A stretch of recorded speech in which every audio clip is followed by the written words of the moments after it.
Hey everybody, PBSE podcast hosts Mark and Steve here with a special message about our revolutionary online recovery program for addict spouses and couples called Dare to Connect.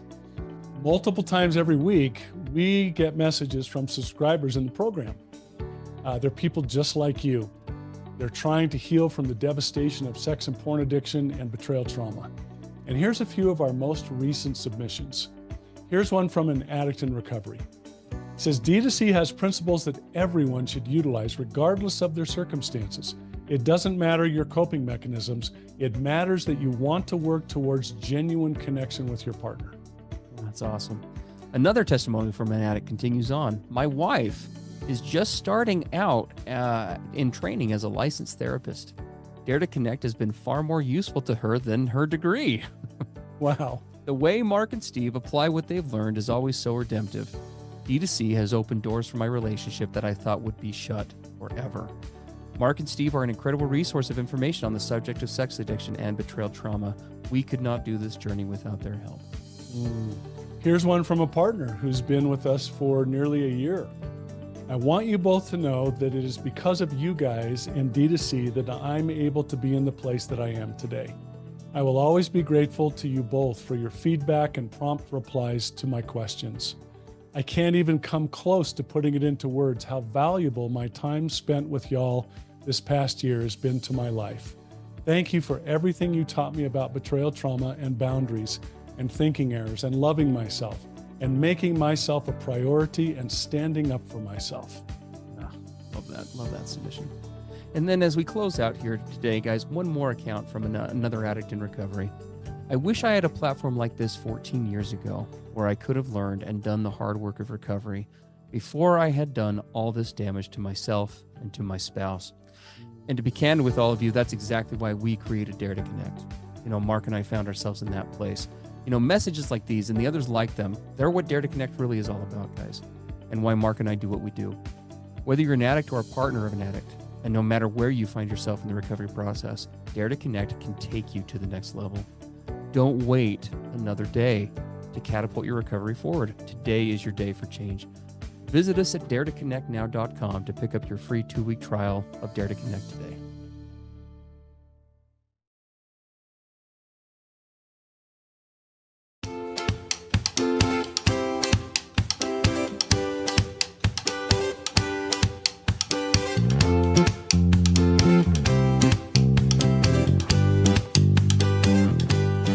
Hey everybody, I'm Steve Moore. And I'm Mark Castleman. We know the pain and heartbreak of porn and sex addiction. And we know the triumph of breaking completely free. Every day, we help our clients find hope and healing. Join us in the fight to take back your life, your marriage, and be stronger than ever. This is the PBSC Squared podcast.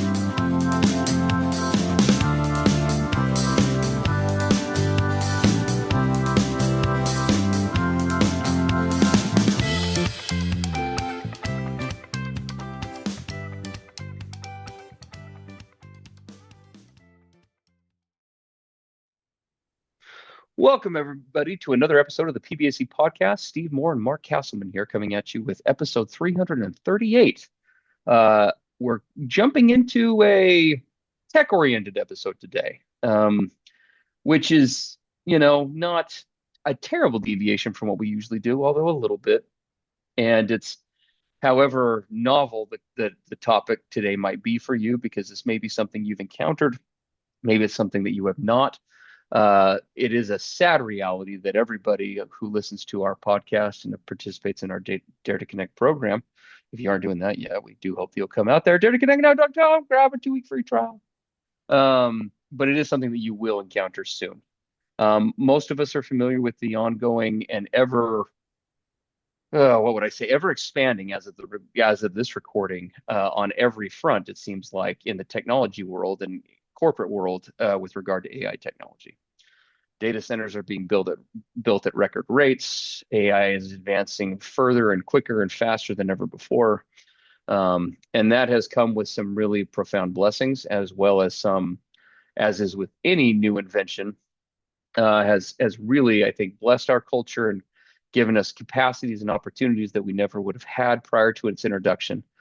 But as is the case, it also, on the one hand, it has enabled and empowered many things, and on the other, it has decimated and created new avenues for destroying connection, enhancing betrayal, trauma, and other issues that many of you who listen each week with us so diligently face and that we can appreciate. And so that's what the submission is about. Today's title is When Porn Addiction Evolves into AI Fantasy, Using the Partner as the quote unquote character.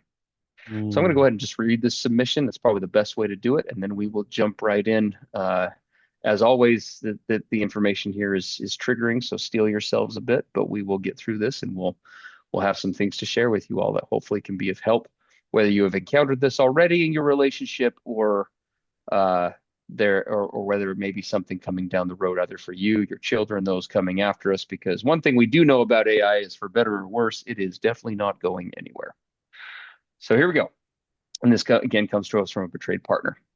I haven't found any podcasts focusing on the use of AI porn, or the addiction using the wife as the quote unquote character for these AI created content addictions, in addition to other online content as well, of course, she says. I'm reaching out in hopes of getting perspective and guidance on a situation that has been deeply affecting my marriage. My husband and I have been married for over 20 years, and over the past 6 years, I've come to understand that he has struggled with compulsive sexual behavior, specifically a long-term porn addiction that likely spans most of his adult life, over 40 years, she says. Our marriage was mostly celibate for 15 years, unknown to me as to why, until I accidentally discovered the extensive porn use. What has made this especially difficult is how the behavior has evolved over time. It began with traditional porn, then moved into online use, and eventually into active participation in social media and group chat environments centered around fantasy and sexualized content. A recurring pattern has been fixation on a certain quote unquote type resembling past relationships, something I do not resemble, which has added another layer of emotional distance and hurt. More recently, this has escalated into the use of AI tools to create altered images, videos, and even written fantasy scenarios. While he now often uses images of me, so of his partner, as part of these creations, they are still rooted in fantasy, comparison, and external sourcing. This doesn't feel like intimacy. It feels like a continuation of the same pattern in a different form. We have been actively trying to improve our relationship and intimacy for several years, including open conversations and attempts at behavioral change.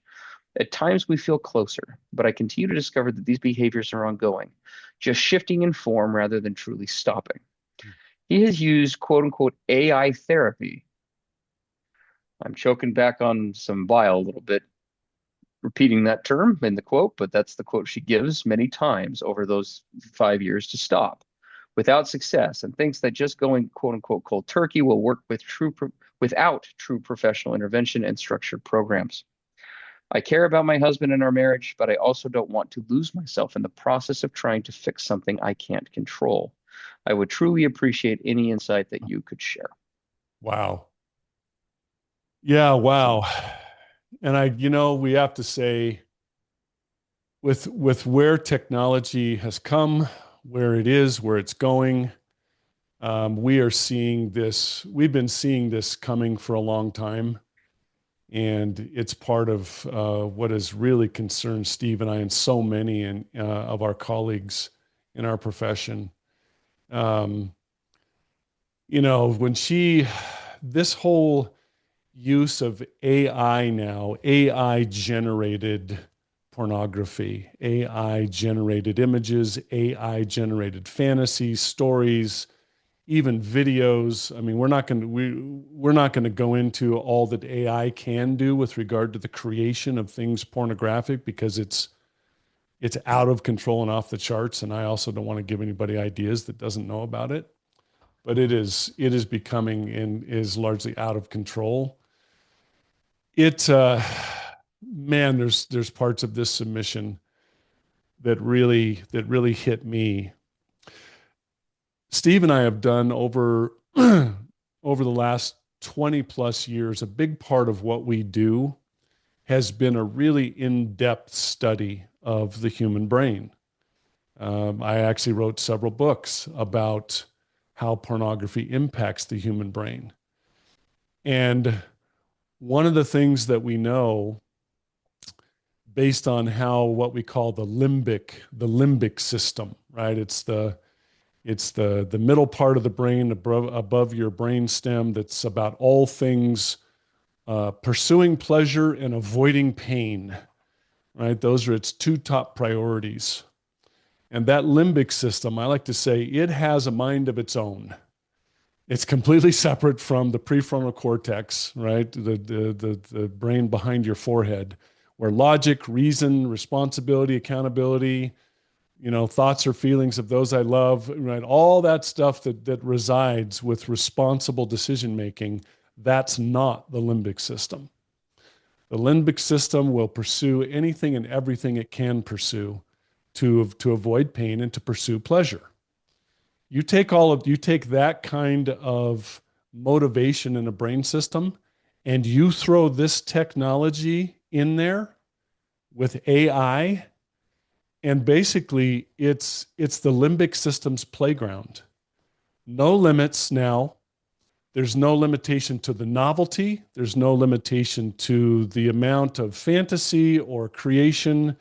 And as she says, he's using images of me to produce the AI pornography, because what does his limbic brain want to rationalize or justify with that? Well, it's my wife, so it's okay, right? That's actually that's the logic or reason that limbic system tries to use.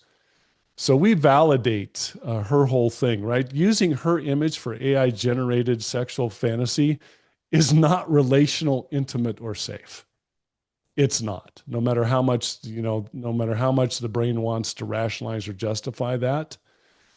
And the thing is, this is not just what kind of content he's using, and this is all part of an overall addiction pattern. This is what we want all of you who are listening to get your arms around. People can argue all day long about whether something's pornographic or what source am I using, or did I involve my partner, or right? There's 100 different rationalizations that you can use, but this is all part of a pattern, regardless of what source that you're tapping into.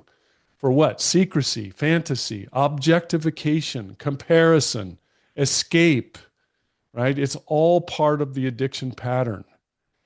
And when she says this just feels like it's the same addiction wearing a new costume, she's right.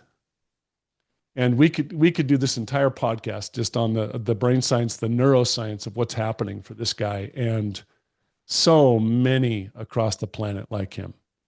I mean, this is so disturbing to me. I've been watching this for years now, and it's not headed in a good place. Yeah, no, 100%. Well, and I, and I mentioned this as I was reading the original submission. I'm not sure where this partner picked up this term AI therapy. I just wanted to say we don't have this written. It's being bantered about the internet. I've seen it. There are people that are actually turning to AI for quote therapy. Well, and yeah, that's a whole other discussion, right? Where we're using like AI as a therapist. That's a whole other thing. But and I don't know, maybe I have colleagues out there that would disagree with me. There probably are. The realm of sexual addiction recovery and that whole topic, as you know, is a somewhat debated one.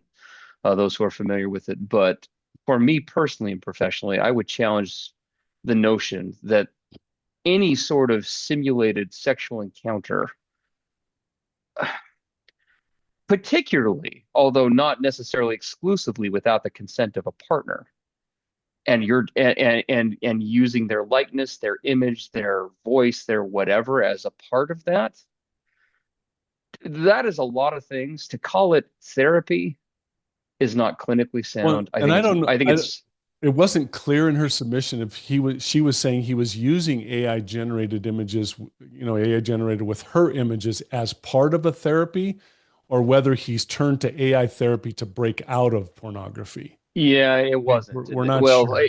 And so we're not sure, but just so we can set the record straight from where this podcast and its hosts stand, to postulate any sort of synthetic substitution with your partner, again, especially with, although it doesn't necessarily just just without their consent, there are other elements that are problematic as well.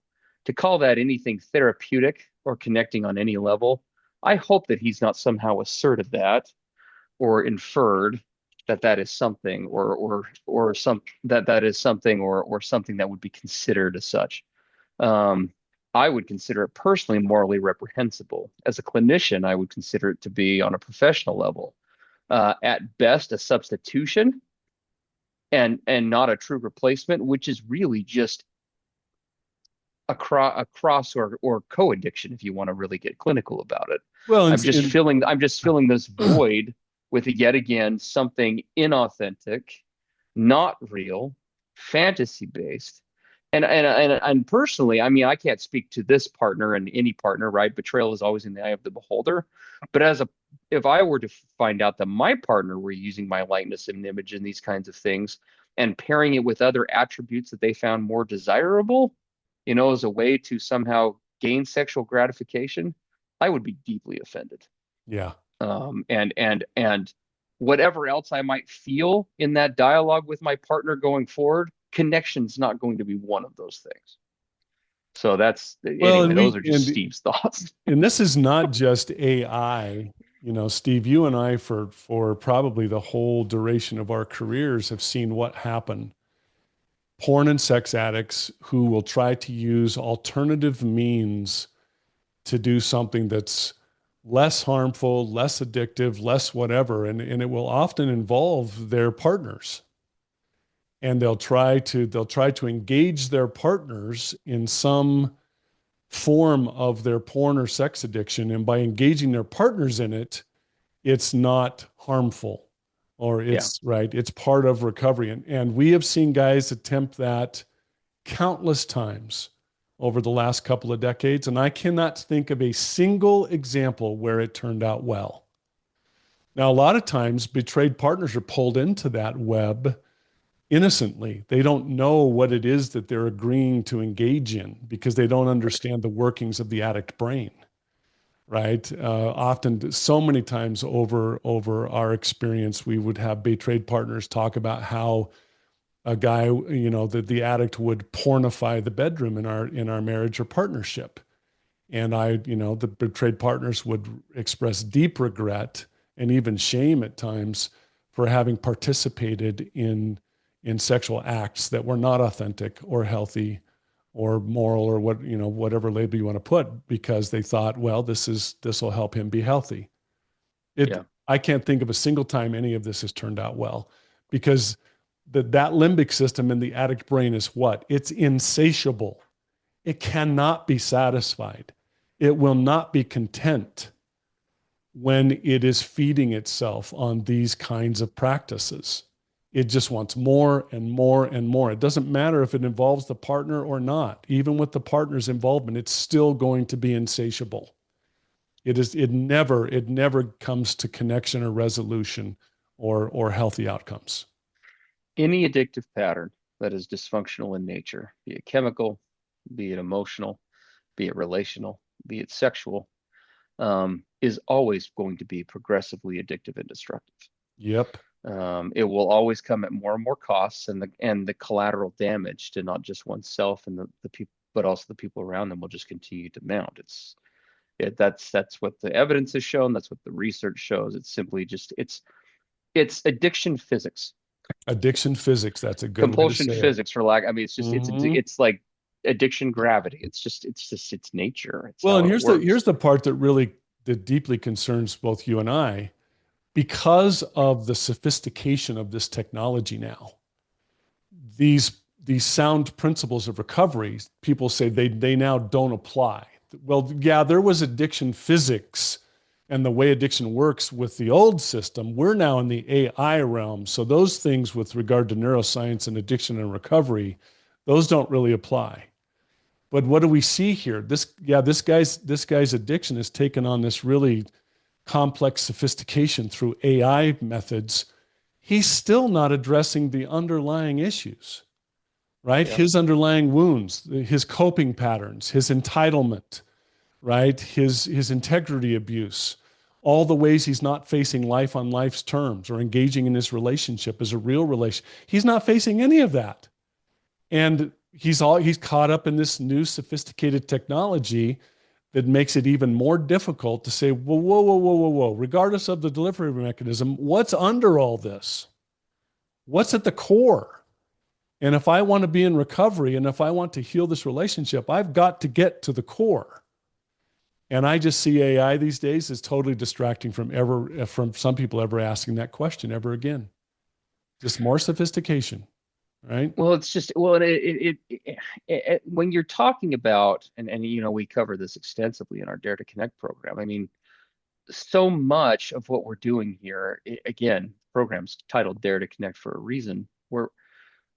We founded this podcast. Our personal and professional experience dictates it as both addicts and therapists. And we created the Dare to Connect program on the fundamental concept that at the source of sexual addiction and betrayal, among whatever else is going on, there is a fundamental lack of authentic connection with the self and with others. Yep. And the only way to find healing from that is through not more substitutes.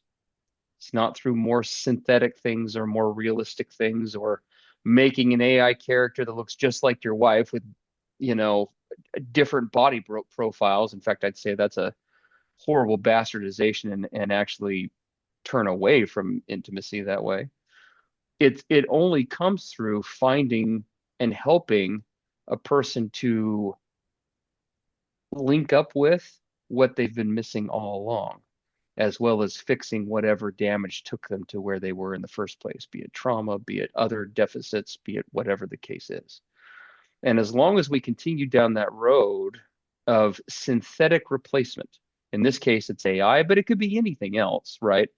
AI may be more interactive, it may look more convincing, it may be all these other things, but it's just the newest iteration in a long line of tools with regard to replacement for authentic, genuine sexual connection. Yeah. They say that the sex industry is the world's oldest profession, and it's true. It's been going on since the beginning of time, and this is just the latest iteration that we're looking at. But the solutions still remain the same. Good therapy, sound psychological concepts, repairing of existing and ongoing damage, but also meeting authentic, genuine needs through healthy, sustainable, connecting ways. Yeah. That's what 40 years combined between the two of us, personally and professionally, tells us. And that's what we've continued to see work with the clients that we serve today. Well, and we're deeply concerned, as she describes, that he somewhere in that limbic brain, that addict brain of his, he believes that what she says has been going on his entire adult life, 40 years, right? 4 decades of compulsive sexual behavior, that he can resolve that through, as she calls it, going cold turkey, right? Willpower, white knuckling it, we call it. Or that somehow he could do that through through an AI therapy, through a synthetic therapy.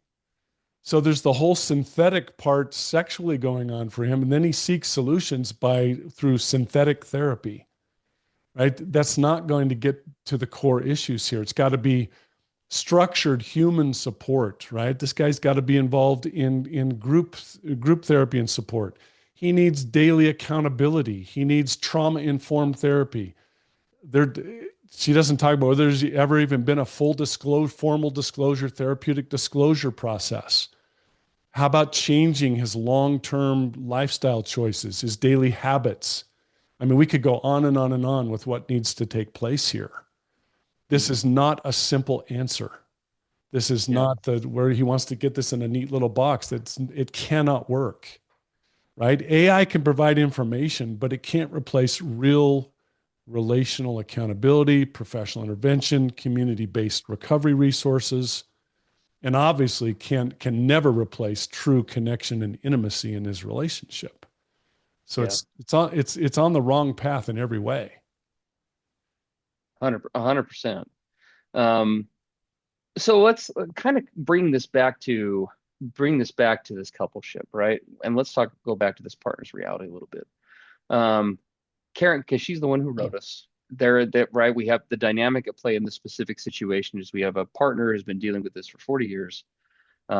He has made efforts, quote unquote, to varying degrees to try to stop, though it's clear that they are um, either reluctant at times, resistant at times, or kind of the bare minimum, as opposed to thoroughly wanting to tackle these things, at least doing recovery on recovery's terms. He's very much caught. It sounds like many men are uh, trying to do.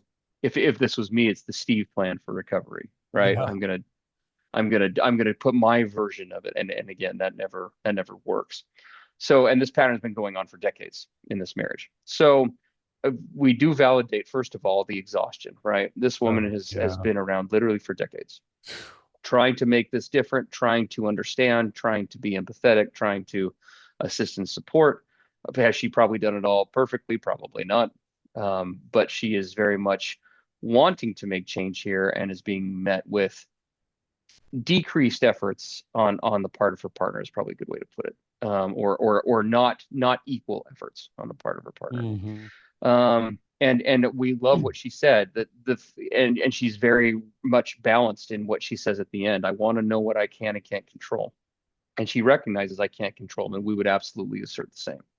You can't control him. This is one of the hardest parts about navigate navigating effective boundaries in a relationship with anybody, because navigating true boundaries with another person, contrary to what a lot of people think when they hear the topic of boundaries, doesn't mean control. It means actually the opposite, because true boundaries with another person always acknowledges their autonomy first. That's how boundaries work. It's step one to setting boundaries. If I'm going to set boundaries, they have to be with regard to my own conduct, how I respond to situations, and how I choose to navigate based on the actions or inactions of others. Because I can't control what they're going to do. I can't navigate those outcomes. And so, and the closer we come in a relationship, the more we have to honor and acknowledge that. And so continuing to be with this man first and foremost means, among whatever else it means, that at the end of the day, he is going to make decisions about what he will and will not do as far as an approach to recovery means. He's going to continue to dictate or decide how much is quote unquote enough or quote unquote sufficient or whatever the case is. She should absolutely be asserting and sharing what her needs are. But in the same view, she also needs to be turning a lens to, and it sounds like she's already thinking about it, but what is sustainable for her versus what is not? How long does she want to continue to pursue this versus how long she doesn't? And where does that incompatibility reach a critical mass to where, look, I simply can't continue forward in this, right? Given where you're at. Yeah, Um, we have a lot of betrayed partners come to the place where they say, I love him, I care about him, but continuing to do so, I'm losing me. I'm losing myself. I'm betraying myself now, right? He's betrayed yeah. me. Now I'm betraying myself. Hmm. And it's a really awful, terrible place to be. And we absolutely, our hearts go out to her and all betrayed partners listening, right? So she can't make him do recovery. She can't choose his recovery for him. She in no way is responsible to keep track of him every day. So what can she choose? Well, as you said, Steve, she can choose very clear boundaries around her wants and needs and the outcomes when those boundaries are violated. Again, Or not the, upheld, either way. or upheld, right? Yeah, outcomes if the boundaries are upheld or not. Boundaries cut both ways. They They're do. not just like they're not centered just around negative outcomes. They help a No, person to also decide, okay, this person is able to keep and is willing to keep these boundaries. Thus, I just like I might have to pull back if they're not, I can maybe re-engage you more if they are, right? exactly. Yep. Yeah, but both ways on that. We would highly encourage her, if she hasn't done this, to make sure that she has her outside support system that's not dependent on what he does or doesn't do. right? Yes. Or that doesn't that it's all riding on whether he quote gets it finally. She's got to have a support system that doesn't rely on that. And so specialized betrayal trauma support, a group, yes, we love 12-step groups of various kinds where there are other betrayed partners who support each other, right? Who are farther down the path than she is, right? Her whole system needs to be in place that's outside of him. Right. So that's, just all of that for her, because it's hard when you're caught in it, when you're in the trenches of it, to be able to see a lot of things clearly. You're just too close Yes. to it. Well, and as we kind of wrap this up, because I know that there's a lot that we could say. First and foremost, again, the first thing I want to say is that universal message, just highlighting it one more time. We don't know the specifics of this situation, whether, again, he's referring to this AI stuff as just, well, I'm using it as a therapist, or if he's somehow terming, the pornography, well, it's synthetic and it's you, so that's therapeutic for me, or we're not sure what they mean by Yeah. that. Yeah. But to just be very clear, never once in my professional career, and I know Mark feels the same way, and never once in my personal recovery work did seeking better, other, more significant, more whatever substitutes, doing so, pursuing that line of logic in an effort to quote unquote get better will never work. It simply isn't going to. Not only that, utilizing or again, harnessing, capitalizing on, implementing a partner's likeness, image, face, characteristics, whatever, in a virtual sense, especially and foremost without their consent or invitation, is going to greatly amplify the trauma on the part of a partner and take whatever is going on in the relationship in terms of conflict and discord and take it to a whole new level. Well, and can we be blunt about that? Every time he engages in those behaviors, whether it involves her image or not, he is feeding that limbic system. He's feeding that addict brain, which And is he's at the, co-opting her in the and he's process. co-opting her right into the process. Correct. And so he's not operating from his true, authentic, higher, real self. He's Correct. feeding the part of him that is an imposter, that's fake. And so the whole thing is a track of disaster. Every time he engages in these behaviors, he's feeding the side of him that can never heal this relationship, can never make amends to her, can never repair.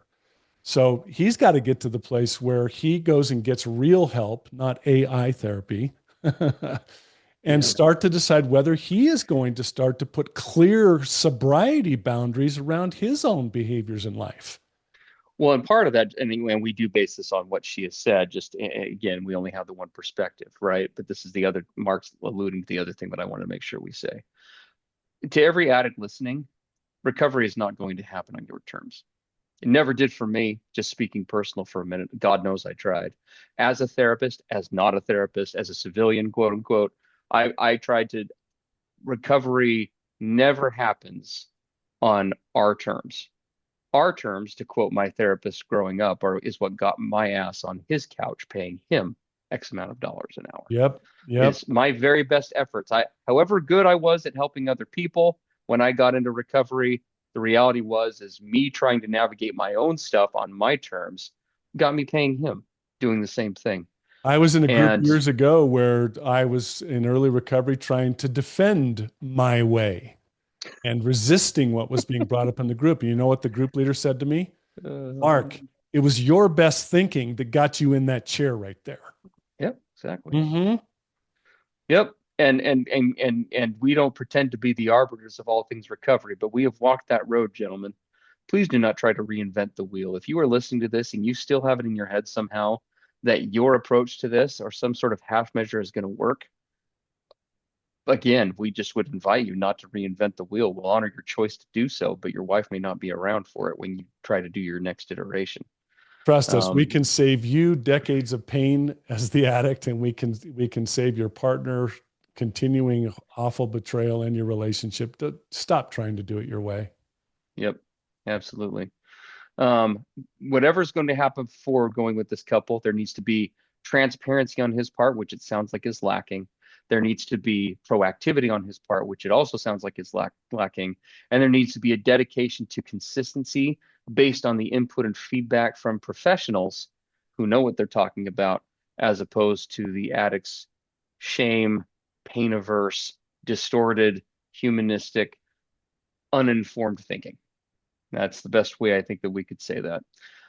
Guys, as always, if you like what you hear here, Dare to Connect, if you appreciate the sometimes amazing, occasionally dry humor paired with solid recovery concepts, if you like the real world perspective paired with world-class therapy from two guys who've spent a lot of time and a lot of energy being certified in doing what we do and in being at the top of what we do, you will love the Dare to Connect program. Please come join us. Grab a 2-week free trial at daretoconnectnow.com. There's never a better time to join. We are right now, as of the day of this recording, in June of 2026, have just begun a new lengthy module into the workings of internal family systems, navigating internal protectors, fresh look and take on trauma, how it plays out with addiction, how it plays out in a coupleship.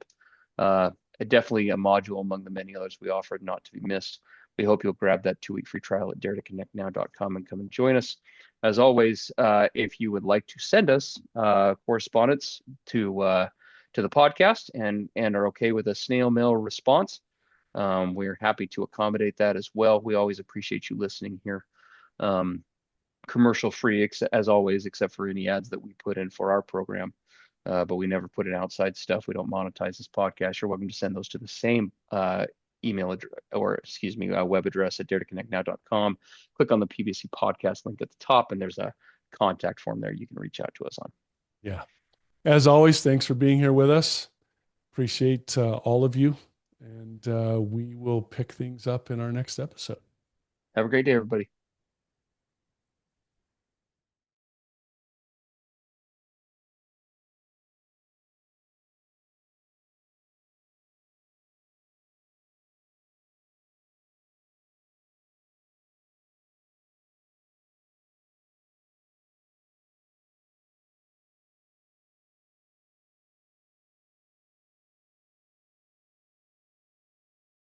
Everything expressed on the PBSC podcast are the opinions of the hosts and the participants and is for informational and educational purposes only.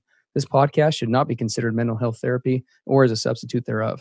It is strongly recommended that you seek out the clinical guidance of an individual qualified mental health professional.